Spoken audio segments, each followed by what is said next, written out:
BSc part first paper first inorganic chemistry. इसमें हम पढ़ रहे थे एस ब्लॉक एलिमेंट्स।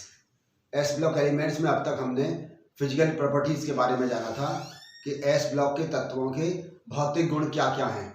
उसमें हमने इलेक्ट्रॉनिक कॉन्फ़िगरेशन देखा था, एटॉमिक और आयनिक रेडियाई के बारे में बात की, इलेक्ट्रॉन नेगेटिविटी के बारे में बात की, स्टैंडर्ड रिडक्शन पोटेंशियल को जाना था। इसके अलावा हमने बात की थी उनकी आयनेशन एंथैल्पी की बात की थी, कलर की बात की, फ्लेम टेस्ट की बात की, ऐसे melting point, boiling point, density, इन सब ये सब हमने फिजिकल प्रॉपर्टीज़ देखी थी।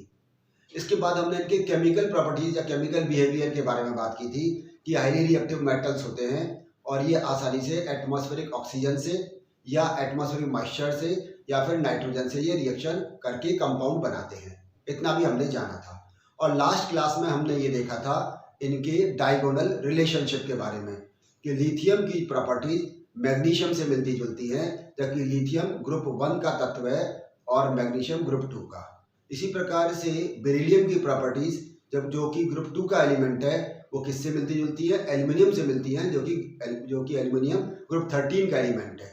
तो इनमें आपस में डायगोनल रिलेशनशिप मिलता है, विकर्ण संबंध मिलता है। और विकर्ण संबंध का कारण भी हमने जाना था कि विकर्ण संबंध का कारण ये है कि इनकी एटॉमिक और आयनिक रेडियाई लगभग बराबर होती हैं, क्योंकि केमिकल प्रॉपर्टी दो ही बातों पर निर्भर करती हैं। किन बातों पर निर्भर करती है? एक तो आउटर मोस्ट शेल में इलेक्ट्रॉनों की संख्या और इनके एक आयनिक और एटॉमिक साइज पर। तो आयनिक और एटॉमिक साइज इनके आपस में समान होने के कारण से इनमें डायगोनल रिलेशनशिप मिलते हैं। इस बात को हमने जाना था। आज की क्लास में हम बात करेंगे सॉल्यूशंस इन लिक्विड अमोनिया। जो एस ब्लॉक के एलिमेंट्स हैं उनका लिक्विड अमोनिया या द्रव अमोनिया में विलयन के बारे में बात करेंगे और साथ साथ हम इनके हाइड्राइड्स के बारे में आज की क्लास में जानेंगे।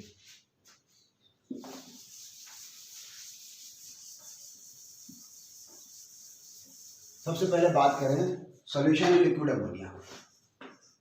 Solution in liquid ammonia. अब इसको समझने की कोशिश करो। जितने भी एस ब्लॉक के एलिमेंट्स हैं, चाहे एल्कली मेटल्स हो या एल्कलाइन अर्थ मेटल्स हो, ये लिक्विड अमोनिया में ब्लू कलर का सॉल्यूशन बनाते हैं। फिर ध्यान से बात सुने, ये एल्कली मेटल्स यानी कि क्षारीय धातु हैं और क्षारीय मृदा धातु हैं। जब कभी भी इनको लिक्विड अमोनिया में घोला जाता है, द्रव अमोनिया में घोला जाता है, तो इनका जो एस ब्लॉक के एलिमेंट्स में 1 ग्रुप जो एलिमेंट हैं वो गहरे नीले रंग का विलयन बनाते हैं। यानी कि lithium, sodium, potassium, rubidium, caesium, francium radioactive element है। इनको जब हम लिक्विड अमोनिया में घोलेंगे तो गहरे नीले रंग का डीप ब्लू कलर का सॉल्यूशन बनेगा।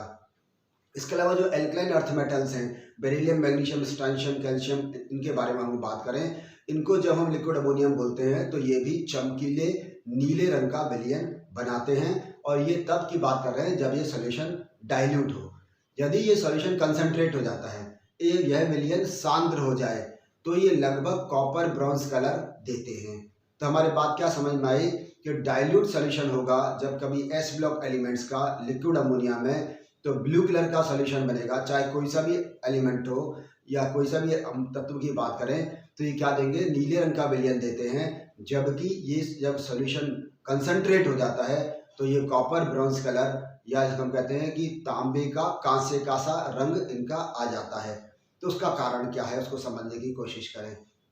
ये जो एलिमेंट्स हैं, हम बात करें पहले ग्रुप 1 मेटल्स की, तो ये क्या करेंगे? ये M++ इलेक्ट्रॉन में कन्वर्ट हो जाते हैं। ये किन की बात कर रहे हैं हम? यहाँ बात कर रहे हैं ग्रुप 1 एलिमेंट की, ग्रुप जिसका फर्स्ट है। और इसके बाद यदि हम ग्रुप 2 एलिमेंट्स की बात करें तो ये M2++2 इलेक्ट्रॉन में कन्वर्ट हो जाते हैं। यहाँ हम लोग बात कर रहे हैं, यहाँ लिखते हैं 1 और ये लिखते हैं ग्रुप 2। ग्रुप 1 और ग्रुप 2 की बात कर रहे हैं। तो ये दोनों ही क्या करते हैं? इलेक्ट्रॉन्स को निकालते हैं। यानी कि लिक्विड अमोनिया में कैसा बनाते हैं? ये आयनिक सॉल्यूशन बनाते हैं। ये जो M+ या M2+ है, ये भी अमोनिया के साथ जुड़ जाता है और इलेक्ट्रॉन भी जुड़ जाता है। जैसे हम क्या मान लीजिए ये M+ और इलेक्ट्रॉन, जब ये किसके साथ जुड़ेगा? हम कहें X+Y अमोनिया मॉलिक्यूल्स के साथ, तो ये बनाएगा NH3OH। आप समझे इसको? हमने क्या X और Y दोनों की हमने मोल ले लिए और इस पर कैसा चार्ज आ जाएगा? इस पर आ जाएगा पॉजिटिव चार्ज, प्लस यहाँ जाएगा NH3 होल बाय और नेगेटिव चार्ज। अब इलेक्ट्रॉन किसी भी एलिमेंट का हो, चाहे ग्रुप 1 का हो या ग्रुप 2 का हो, वो एक जैसा ENH3 होल बाय माइनस एक ही जैसा ये कॉम्प्लेक्स बनाएगा, एक ही जैसा बनाएगा। इस कारण से ये क्या सभी जो एलिमेंट्स हैं वो कैसा देते हैं, वो एक जैसा कलर देते हैं। और ये जितने भी इनके अमोनिया में सॉल्यूशन हैं ये कैसे होते हैं, इलेक्ट्रिकल कंडक्टर होते हैं या विद्युत के चालक होते हैं। तो ये छोटे क्वेश्चंस में आएगा, जो शॉर्ट आंसर क्वेश्चंस होते हैं उसमें आप इनके अमोनिया सॉल्यूशन के बारे में लिख देना। अब इसके बाद बात करेंगे हम हाइड्राइड्स की।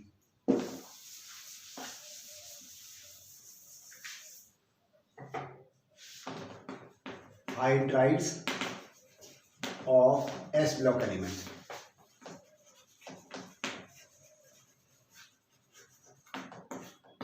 S ब्लॉक के तत्वों के हाइड्राइड्स।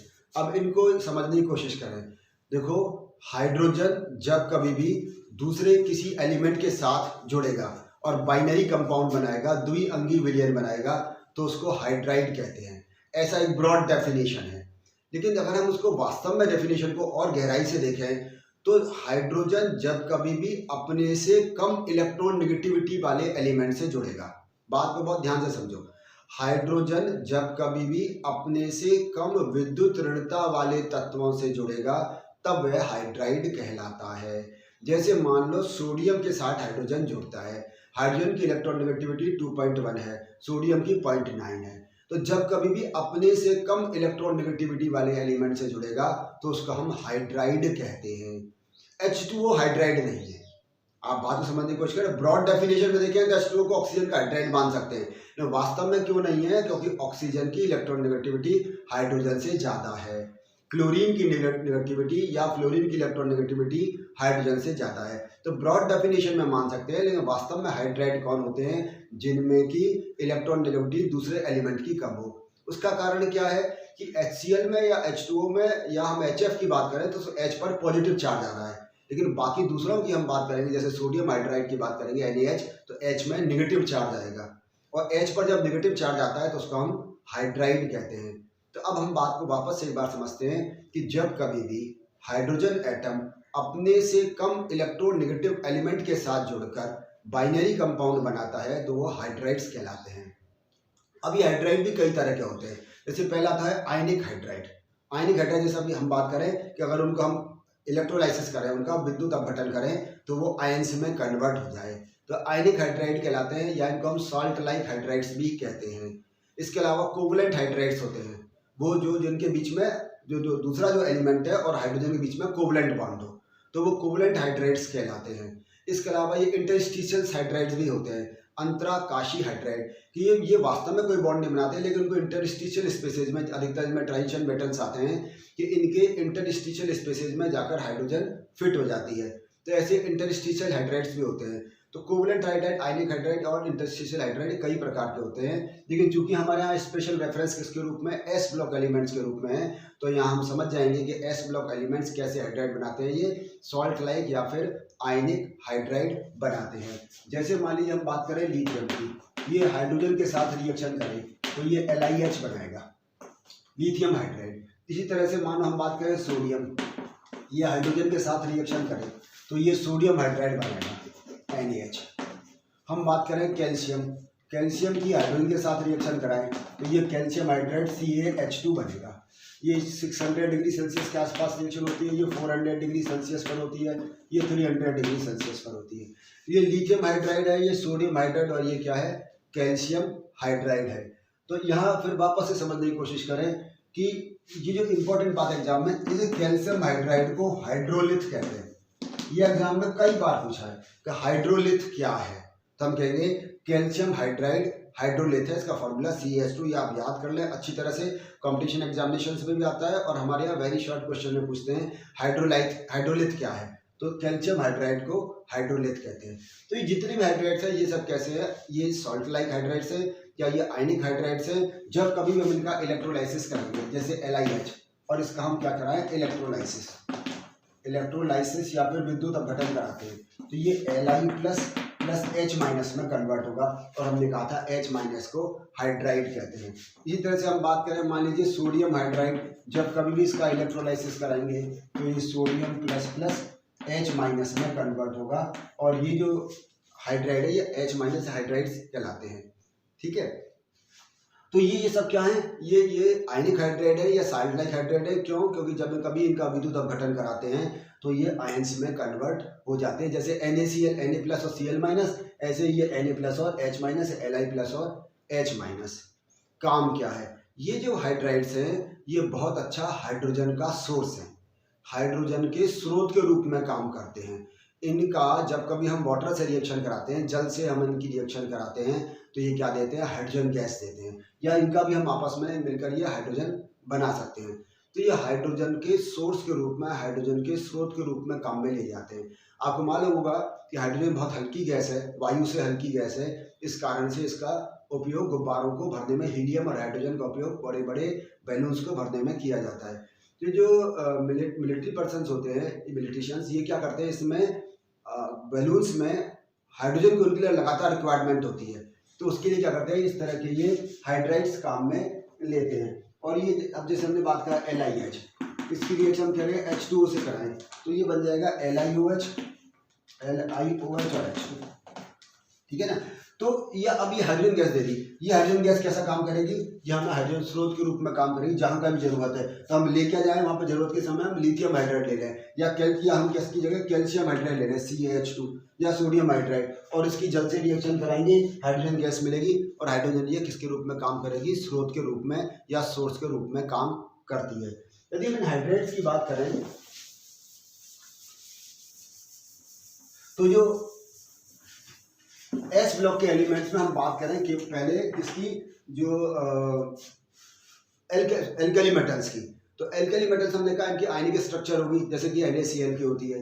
लेकिन यदि हम इनकी एल्कलाइन अर्थ मेटल्स की बात करें तो इनकी पॉलीमेरिक स्ट्रक्चर हो जाती है। जैसे मान लीजिए बेरिलियम है और बेरिलियम हाइड्राइड की बात करें तो इस तरह से ये पॉलीमेरिक स्ट्रक्चर बना लेगा, फिर ये बेरिलियम, फिर ये हाइड्राइड। तो इस तरह से बेरिलियम हाइड्राइड की कैसी स्ट्रक्चर होगी, ये पॉलीमेरिक स्ट्रक्चर इस प्रकार से होती चली जाती है। ठीक है, एक और बात यहाँ समझने की कोशिश करें जो भी इम्पोर्टेंट है कि ये जो हाइड्राइड्स हैं ये बहुत अच्छे रिड्यूसिंग एजेंट का काम करते हैं, बहुत अच्छे अपचायक का काम करते हैं। जैसे मानो हम बात करें यहाँ पर ये लिथियम हाइड्राइड, इसकी एल्यूमिनियम क्लोराइड के साथ रिएक्शन कराओ तो ये लिथियम एल्यूमिनियम हाइड्राइड बन जाता है LiAlH4 और प्लस साथ में 3LiCl ये बन जाएगा। यहाँ हम ले लें काम में 4LiH। तो ये लिथियम एल्यूमिनियम हाइड्राइड बन गया। और ये आप जानते हैं ये बहुत अच्छा रिड्यूसिंग एजेंट है। जैसे हम बात करें यहाँ पर कीटोन्स का, इसका बहुत अच्छे से रिडक्शन करा देगा ये। और ये लिथियम एल्यूमिनियम हाइड्राइड से ये CHOH में और फाइनली फिर ये CH2 में कन्वर्ट हो जाता है। तो कीटोन का रिडक्शन कराना हो, कार्बोक्सिलिक एसिड का कराना हो, COOH का कीटोन ले लें, या फिर हम क्या ले लें, एल्डिहाइड ले लें, या फिर कार्बोक्सिलिक एसिड ले लें। इन सब का जब हम रिडक्शन कराएंगे तो ये किसमें, ये फाइनली अल्कोहल में कन्वर्ट कर देता है।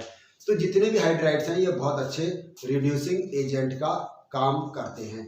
तो आज की क्लास में हमने क्या सीखा, आज की क्लास में हमने सीखा एक तो एस ब्लॉक एलिमेंट्स के अमोनिया में सॉल्यूशन, लिक्विड अमोनिया में सॉल्यूशन किस प्रकार के होते हैं। हमने कहा कि जब डाइल्यूट होंगे तो ये गहरे नीले रंग के होंगे और जब ये कंसनट्रेट होंगे तो ये ब्रॉन्ज कलर के होते हैं। और दूसरी बात हमने एस ब्लॉक के एलिमेंट्स के हाइड्राइड्स के बारे में जाना, हाइड्राइड कैसे बनते हैं और इनका क्या उपयोग है और इनकी स्ट्रक्चर किस प्रकार की होती है। धन्यवाद।